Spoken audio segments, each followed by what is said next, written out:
I know some of you will be saying, oh, the reviewer got something for free and now it needs to polish the turd. But here's the thing. The Moza mBooster can be a game changer because whole pedal set with an active pedal as a brake costs around the same as my favorite load cell pedals of all time, and I've been using this for 2 years non-stop, the Sim Talentos, and it is about the same as well as one of the most underrated pieces of kit in all of sim racing, the SRP GTR 3Ps. Having said that though, there are a few things that you need to keep in mind, so stick around. The Moza pedals were sent for review by Moza, and I also have an affiliate link with them, and also affiliate links with stores that carry and sell Moza as well. Check the links below or at randomcallsign.com. As with any other video, all opinions are my own. I say what I think and they have no input whatsoever with this video.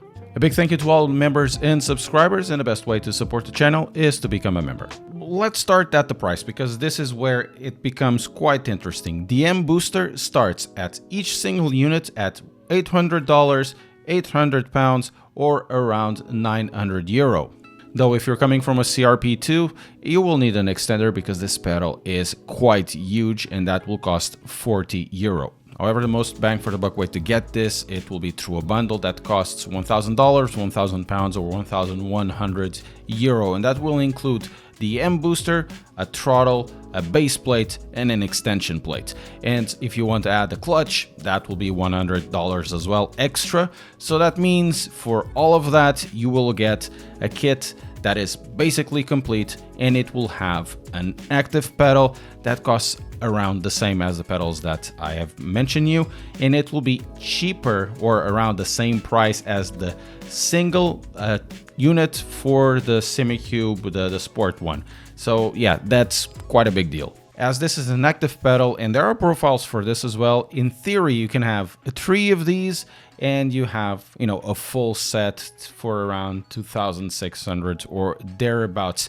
But in my opinion, that is not just an overkill, it is an active waste of money. For me, the booster is really only worth it if you get it as a brake, and that's it. And you can also use or buy the booster separately and connect it to any other set of pedals. Of course, you'll need to use 2 electronic boxes. One will be on the brake booster itself, that will be self-contained, and the other one will be whatever pedal set you have beside you. That will be hoisting belt or the Sim Talentos or something like that. Then you also need to find a way to mount this, because you have to bear in mind that in terms of mounting holes, the mounting holes do not align with anything else out there. I'm not going to review on this video the CRP2s because in reality this is just for the mBooster itself. I have done a complete review of the CRP2s. If you want to check that out, that will be in the description below. So let's go for the specs. This unit is huge. It's quite long at 39 centimeters, hence you need either a very big pedal plate or a way to mount this, or the extension plate at the back of the CRP2 pedals. It's built of aluminum. It is extremely heavy,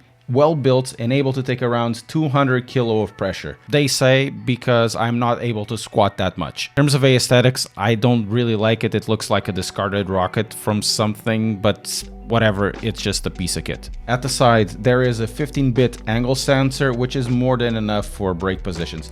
In terms of hardware, this is sort of a direct drive motor in line with the pedal face, using a worm gear of sorts.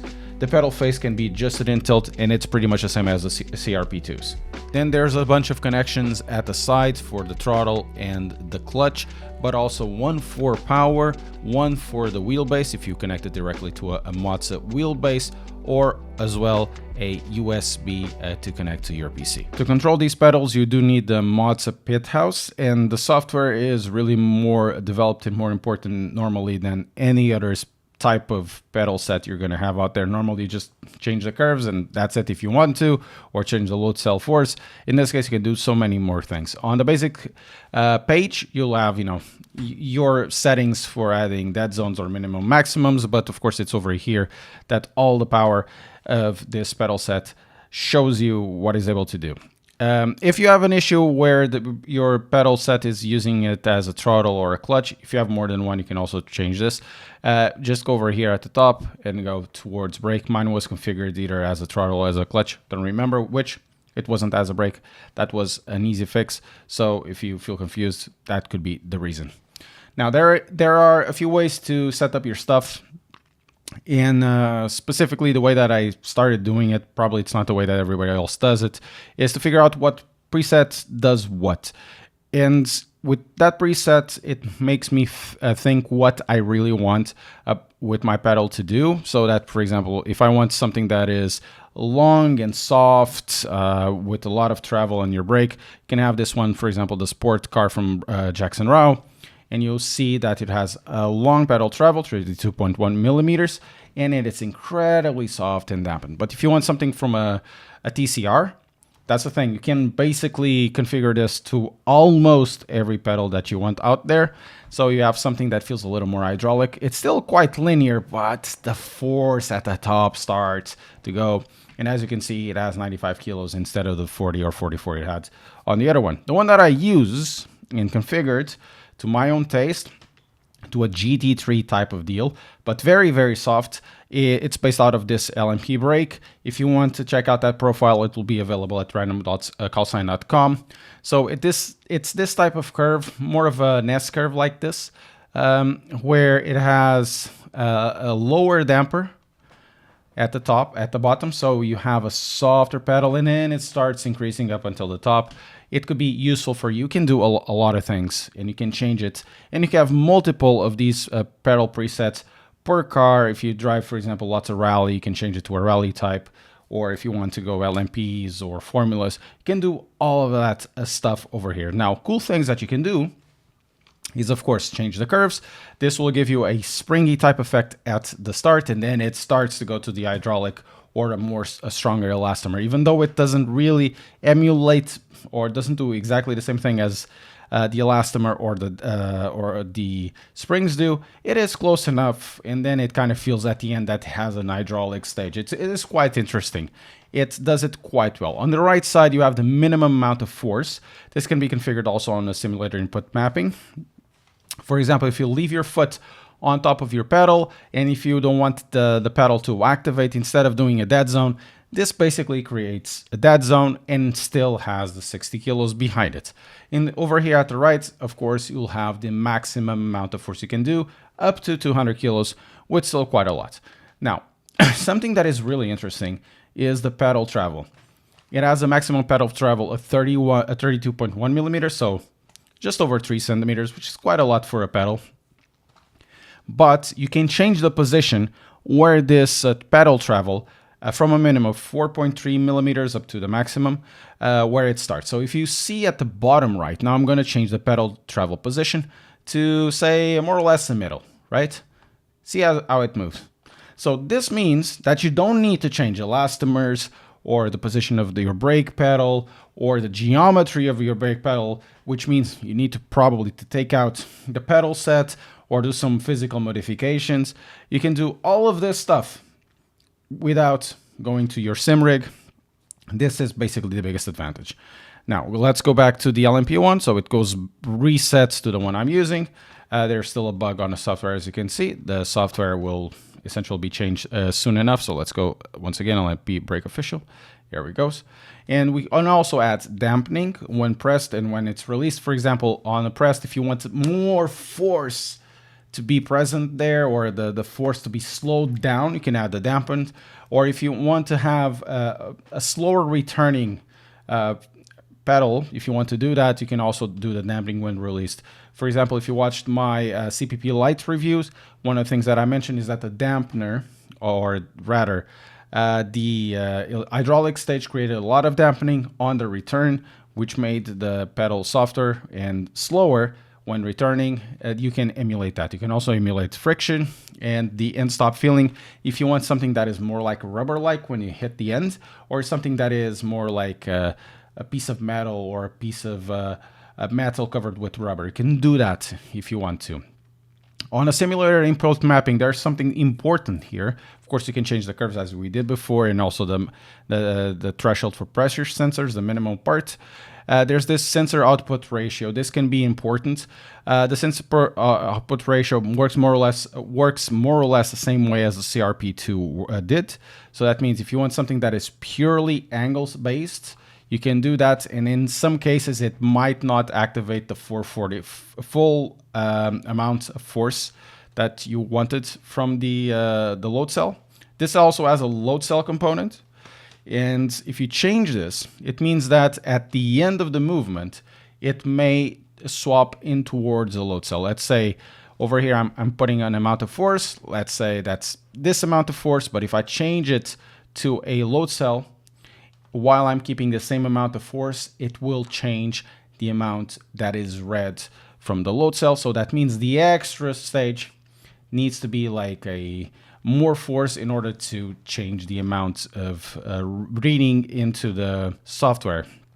This could be useful, for example, in iRacing, where you have that ABS threshold, and you probably want to have like an area where you stomp the brakes and it doesn't activate the ABS, but you know that past that physical feedback that you have from the pedal, you probably want to add a little more or a little less, or you want to avoid that altogether. You can do that. You can do pretty much everything you want with this, and it's the big advantage of something like an active type of brake. On the effect side, we have the testing to see how much of the ABS or the engine vibration and traction control can be activated, but the ABS for me is the most useful because it feels more like a brake of a real car. If you ever stomped an ABS car and you had the ABS kicking in, you understand that it really goes into your foot.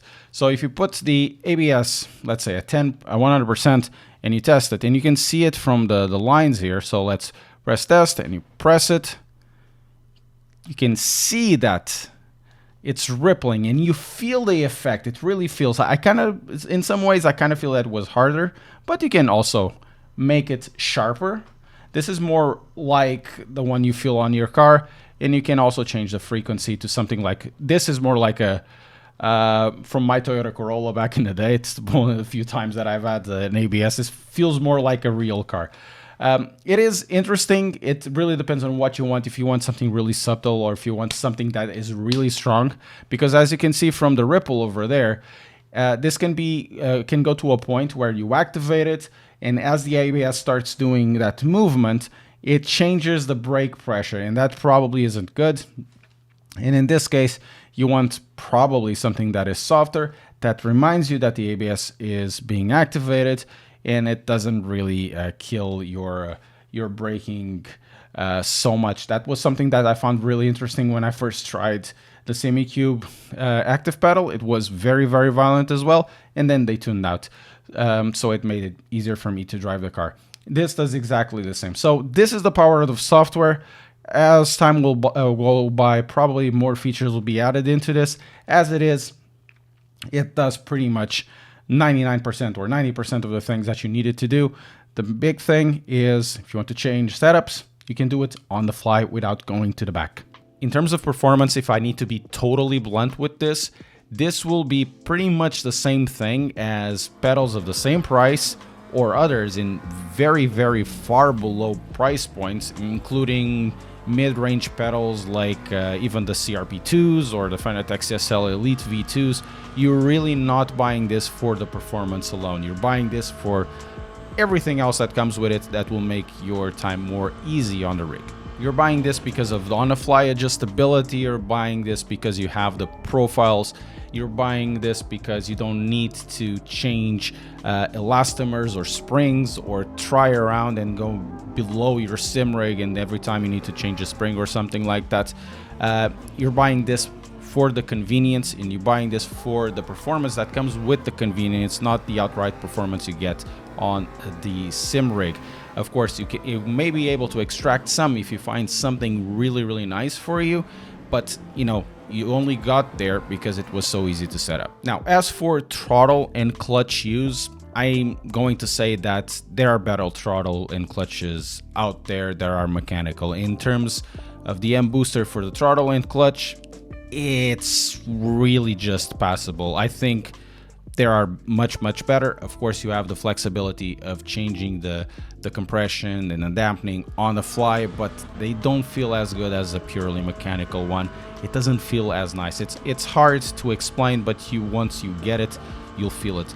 It's not as smooth, it's not grainy or anything like that, but you feel the difference mechanically between the mBooster and the regular mechanical ones. And of course, if you want to run a setting for GT3 cars and you want to run a setting for, let's say, road cars, and you want to do the heel and toe and need something slightly softer, you can do that. You can have something really hard and something really soft. You can have something with a long travel and something with a short travel in the same pedal set without, you know, bending over and trying to change the springs. And even though I can tell you nowadays the pedal sets are very easy to change springs, but if you can do it over software, that much better. Though the difference, what I'm finding between this and every other mechanical pedal that I've used, pneumatic, hydraulic, spring, or with elastomers or whatever, is that this one sometimes feels a little bit digital. It feels like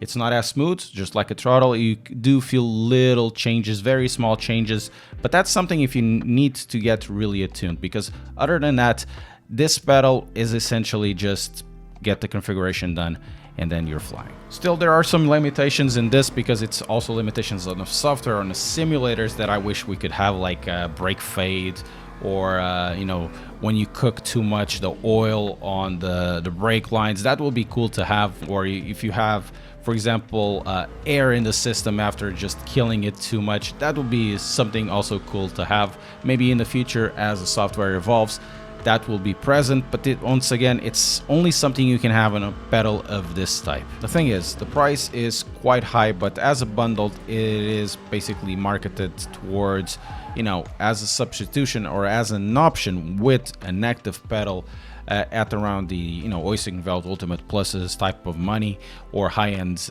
pedal type of money. In that case, yeah, it might become quite of a tasty opportunity if you're looking for something like that, because you'll have an active pedal and the other pedal set won't. Though it must be said that the throttle and clutch of the other pedal set that we'll be comparing against this definitely will be feeling better, because the SRP2s or the CRP2s aren't bad at all, though they definitely feel like a mid-range pedal set. The mBooster, though, does feel more expensive than it costs. But in terms of conclusions, I've been using for this for the last month and a half or so, and I can't really say that it really completely blew me away, because at the end of the day, it is a pedal set and it just needs to break. And there are other pedals out there that probably, you know, even the one that you have already, that probably does the same thing and it's already configured in the same way. And if it's already working, and if you remove your FOMO from the equation, you might just say, well, there's really no point, because in terms of performance, it's going to give me 0. This pedal set is mostly about trying to find one setting that is good for you, and then one setting that is good for you on another car, and then so over and so over and so over, without ever touching physically the pedal. And doing that, it will save you a lot of time, a lot of headaches, because you can do all the experimentation that you want, and it has basically almost unlimited configurations. Of course, some configurations will definitely be stupid. Shortening up, my conclusion is basically it is a wonderful piece of kit, definitely worthwhile to consider if you're looking for an upgrade or something around at the price that this sells. But at the end of the day, there's always going to be a kid on a G29 that will kick your ass.